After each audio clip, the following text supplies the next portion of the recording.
こんにちは、ハリケーンフットボールです。今回の教材は、ブライトンの三笘薫に関する動画です。この移籍市場で移籍の可能性がどんどん高まっているのが明らかな三笘については、最初にバイエルンへの移籍の噂が出始めて間もなく、アーセナルも獲得するという噂が出てきました。それ以外ではあまりまだ噂は出てきていませんが、この移籍市場の開始から話が出てきたことによって、争奪戦になる様相さえ感じます。今回はアーセナルファンのチャンネルであるCossy Arsenalで、この特に左ウィンガー、または攻撃的なサイドのアタッカーという観点で、アーセナルがどのような選手を狙っているのか、狙うべきなのかを話しています。あまり大きなチャンネルではありませんが、三笘薫が取れたら良い補強になるとは話しつつも、レアル・マドリードのロドリゴが第1候補、AC ミランのラファエル・レオンが第2候補。その次に三笘薫や、アタランタのアデモラ・ルックマンが候補になるだろうと話しています。バイエルンも同じような選手をターゲットにしているようですが、その獲得する選手は、他のチームや選手の動向にも影響が大きいことがよくわかるような話でしたので、実際にどのように話しているのか、チェックしてみましょう。Welcome back to the Cossy Arsenal channel. My name is Cossy. Welcome back to a brand new video.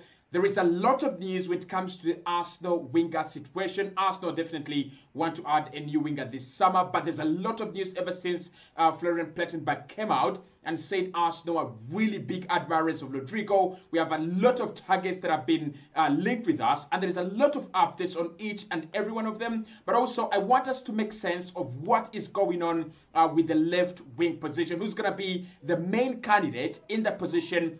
Where are we with Rodrigo? What's happening with Rafa Leao? Are we really interested in Kaoruu Mitoma? Let's talk about all the updates in this video. Hit that button, subscribe to the channel as well. I want your thoughts there in the comment box below. If we can't get Leao and we can't get Rodrigo, is Kaoruu Mitoma a world-class winger that you would love us to sign, maybe over Bryan Mbeumo? Now, of course, Mitoma and Mbeumo are about the same age. Mitoma could be around 26, 27, but he's one of those players that had a very good campaign. I think it was the 23-24, no, sorry, the 22-23 campaign, and then it kind of fell off due to injuries and a couple of other reasons. So, is Kaoruu Mitoma the class, the quality that Arsenal need this summer? In your opinion, talk to me in the comment box below. But let's dive into all the updates coming in from all the sources regarding Arsenal's left wing position. So let's start off with Sami Makpo, who has confirmed that Leandro Trossard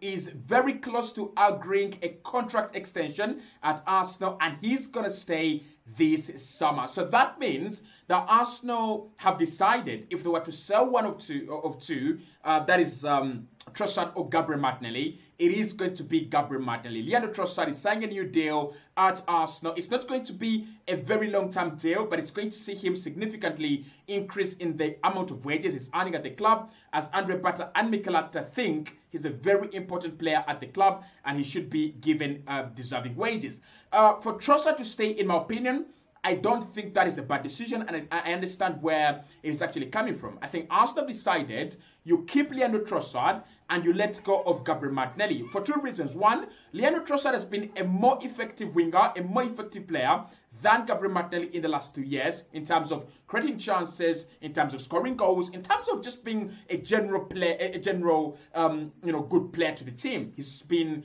a much better player than Gabriel Martinelli and more effective. That's number one. But also number two, at the moment, if you're losing Jorginho and you're at the risk of losing Partey, you don't want to lose another experienced player. Arsenal are bleeding experience this summer. We are losing a couple of experienced players this summer. You have Kieran Tierney leaving, experienced player. You have Alexander Zinchenko leaving, experienced player. You might have, of course, Partey leaving, experienced player, if a new deal can be agreed. So I think, and Jorginho. So what Mikel is looking at here is, can we keep our best players that are a little bit older, especially the likes of Leandro Trossard, very experienced, now champions proven, Premier League proven as well. Can we keep these guys? And if you're to sell Gabriel Martinelli and Trossard, you'd get about 10-15 million from the sale of Leandro Trossard, and you're going to get about 50-60 million from the sale of Gabriel Martinelli. So I understand why Trossard is signing a new deal,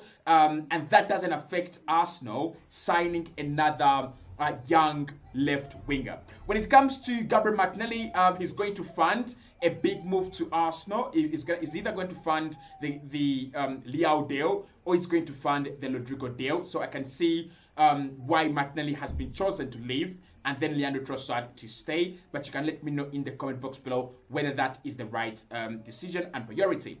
But let's start off with Florian Plettenberg confirming that Arsenal are in for Kaoruu Mitoma. And listen, I liked Kaoruu Mitoma 2 years ago. Do I still like him the same way? Probably not. Do I still think he's a great player? Absolutely, absolutely. Now, the question with Kaoruu Mitoma right now is he at the level that Arsenal need him at? Is he at the, does he still have the quality that Arsenal really need right now? Because Mikel has been talking about we need goals, we need creativity, we need options, we need quality, we need to raise the standard at Arsenal. And all of us will agree that Mikel Arteta is right about when he talks about those points. But the question that we've got to really answer truly and really truly is Kaoruu Mitoma that player? Because Bayern wants him, but Bayern already have Michael Olise, they have Musiala, and maybe, of course, Bayern looking at him without getting Florian Wirtz, it actually points to the fact that he's still a very good player that is, seen as, as a top candidate for top clubs. Now, this is what I want to say with Kaoruu Mitoma. We know that he's got the quality Arsenal would need down the left-hand side. There's no question about that. English Premier League proven, he's also in his prime. And the price is going to be right. It's about 45 to 50 million euros. Brighton is saying if you can give us 45 to 50 million euros, you can get the services of Kaoruu Mitoma. That is the update. What I believe here is Arsenal just trying to talk to as many candidates around the world in this position to try and see who is the best fit. If you don't get Rodrigo, who is your #1 target, and you don't get Williams, who's the second, or Rafa Leao, can you avoid the Raheem Sterling situation by maybe going to a lesser target that is still very good in either the Kaoruu Mitoma or someone like Ademola Lookman. We'll talk about Lookman in this video. So for me, Mitoma, if we fail to get Rodrigo and we fail to get Rafa Leao, Kaoruu Mitoma definitely is a concrete target, in my opinion. He's got everything you would need. He's got everything we would need in a left winger. Goals, creativity, he's brave, he takes on players, his English Premier League proven, he's in his prime. I think it's just the injuries. If Arsenal can find a way around his injuries, Kaoruu Mitoma would be a great addition to this Arsenal side.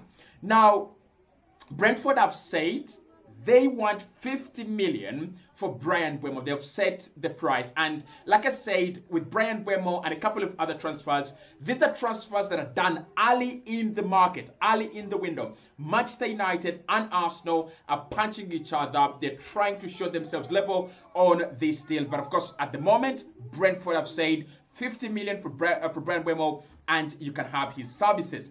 I know Mikel Arteta likes Bryan Mbeumo, and I know that Fabrizio reported on this story. But I think with Manchester United losing Rashford and losing Sancho and losing Garnacho potentially in the same window, I wouldn't be surprised if Bryan Mbeumo pushes for a move to join Manchester United, or if Manchester United push harder for a move for Bryan Mbeumo over Arsenal. Listen, United know they can't afford Victor Gyökeres, so they're going to sign Matheus Cunha as their, maybe solid #9. And that leaves them with an option to sign a new winger. And Bryan Mbeumo makes a lot of sense. He scores a lot of goals. He's a very energetic player, very physical, very quick, very pacey, hard-working. That is what Ruben Amorim wants as part of his team. But in Arsenal's perspective, Bryan Mbeumo is still confusing to me as an option, but also as a target. Now, 50 million for Bryan Mbeumo, who's just 25, he's Premier League proven, and has had a season where he scored about, 19 or 20 goals. That is a very good season, and that is a very good asking price for a player like Bryan Mbeumo. But what I am not sure about, again, that is the question I asked with Kaoruu Mitoma, is it the quality? Is he at the level that Arsenal need? Is he the player that Arsenal need right now to take us to the next level? You can help me answer that in the comment box below. A few people have said, we are not winning anything with Mbeumo. He's not a good player, this and that. And then a section of other people are saying, listen, Brand Mbeumo deserves a chance. He's not a bad player. He's got the ability to come in and do the job. Now, why I like Mbeumo, the only reasons why I like Mbeumo is about his versatility. He has played a lot of the time on the right-hand side of the pitch as a right winger and a right attacking midfielder, but he can also be transferred to the left. And the second reason that's why I like Mbeumo, goals. Arsenal need goals. We need goals from different positions, and Brand Mbeumo is that player that can come in and give you a couple of goals from the left-hand side or the right-hand side. So he's a versatile player, can deputize for Saka, can deputize for Martinelli, can deputize for Trossard, can also deputize for your number 9, and can also come in as a solid number 11, as a left winger, and do the job. 50 million. I'm not saying Arsenal go and do it. It's not a market opportunity in my opinion. A market opportunity for Brand Mbeumo would be about 35 to 40 million, right? I would say it's a market opportunity. But looking at the season that he has had, if he can replicate those numbers, and I bet he can replicate those numbers as a false 9 or as a left winger at Arsenal, Arsenal have a right and they have very good reasons to look at Brand Mbeumo. And 50 million, that is not a bad price. 次は解説です。このチャンネルのホストであるコッシーは、かなりはっきりと話しているので、かなり聞き取りやすいですね。難しいボキャブラリーもほとんどなかったので、簡単なものが多いですが、本日の解説をチェックしてみましょう。And then it kind of fell off. フォールオフはとても実用的な駆動詞で、日常会話でも品質します。第一の意味は、物が何かから落ちるで、椅子、自転車、棚などから落ちる場面で使えます。もう一つの重要な意味は、減少するで、売上や人気、気温などが下がる、や落ちると言いたいときに便利で、例えば、成績が下がったという場合などに使われます。状況によって意味が変わるので、例文と一緒に覚えるのがコツです。And then it kind of fell off. And he should be given deserving wages. ディザービングは、ディザーブの派生語で、誰かが賞賛や報酬、あるいは罰を受けるに値するという状態を形容するときに使います。特定の行動や人物が、努力や状況に応じてどのような結果を当然受けるべきかを評価する場面で用いられます。ポジティブな意味合いで使われることが多いですが、文脈によってはネガティブな評価にも使えます。And he should be given deserving wages. I understand where it's actually coming from. このフレーズは直訳するとどこから来ているかを理解しているですが、比喩的に使われ、相手の意図や背景、気持ちの理由を理解しているという意味になります。特に意見が違う時でも、相手の考えには一理あると示すことで、会話を穏やかに進めることができます。ビジネスシーンでも感情的な共感を伝えるフレーズとして有効で、とてもよく好まれて使われる表現です。I understand where it's actually coming from. And you let go of Gabriel Martinelli. レッドゴーは非常に多義的な表現で、文字通り、物を手から離すことに使われることもあれば、比喩的に執着や怒りを手放すといった心理的意味合いでも使われます。また、ビジネスの文脈では、解雇するの婉曲表現としてもよく使われます。日常会話では感情面での解放、盲気にするのをやめなというような場面でも頻繁に使われます。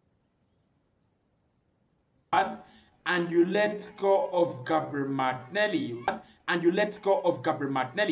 If you're losing to Gino and you're at the risk of losing Partey. At the risk of は、リスクを承知の上であえて何かを行うという、勇気ある行動や気まずい発言の前置きとしてよく使われます。失礼かもしれませんが、反対されるかもしれませんが、というようなニュアンスを込められ、丁寧かつ慎重なトーンで意見を述べたいときに便利です。ビジネスやディスカッションの場面でも重宝されます。If you're losing to Gino and you're at the risk of losing Partey, he's a versatile player, can deputize for Saka. Deputize for は主にイギリス英語で使われる表現で、ある役職や立場の人が不在の時に、その代わりを務めるという意味合いです。職場の上司やスポーツ選手の控えなど、様々な場面で使われます。アメリカ英語では、フィルインフォーやスタンドインフォーと言い換えられます。He's a versatile player, can deputize for soccer. He's a versatile player, can deputize for soccer. いかがでしたか？バイエルンもアーセナルも共に左サイドのウィンガーを探しているようですが、いずれのチームでも今いるプレイヤーが放出されることが前提とはなりそうですので、バイエルンはサネやニャブリやコマン、アーセナルはトロサールかマルティネッリの代わりとなりそうですが、ターゲットにしているのはロドリゴ、ニコ・ウィリアムズ、ラファエル・レオン、三笘薫といった同じようなプレイヤーのようです。さらにリバプールのコーディ・ガクポもバイエルンへの噂が上がり、ガクポが移籍するようであれば、今度はリバプールが同じようなプレイヤーを狙いに行くとなると、シャッフルがされるようなドミノ式にプレイヤーが移動していくような、そんな構図にも見えます。このアーセナルファンが言うように、まずはロドリゴ、ニコ・ウィリアムズ、レオンあたりが第一ターゲットで、価格であったり、プレミアでの実績であったり、年齢や即戦力などを加味して、ルックマンやら三笘やらエンベウモあたりも狙っていくようにも感じます。